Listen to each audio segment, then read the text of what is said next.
এই লোকটির কথা শুনলে আপনার মেজাজ একদম গরম হয়ে যাবে। এই লোকটির চেহারা আপনি ভালো মতন দেখে নিন, যাতে ভবিষ্যতে এই লোকটিকে দেখলে লাথি মেরে একদম মহাকাশে পাঠিয়ে দিতে পারেন।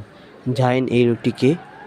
এই লোকটি হলেন সেই মহান ব্যক্তি যে কিনা আমাদের সবার ভয়ঙ্কর একটা জিনিস, যা কিনা অপছন্দ করি, পরীক্ষা।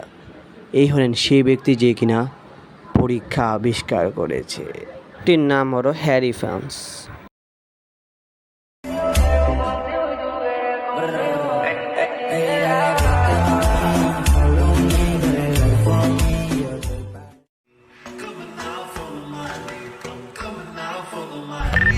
सारी रात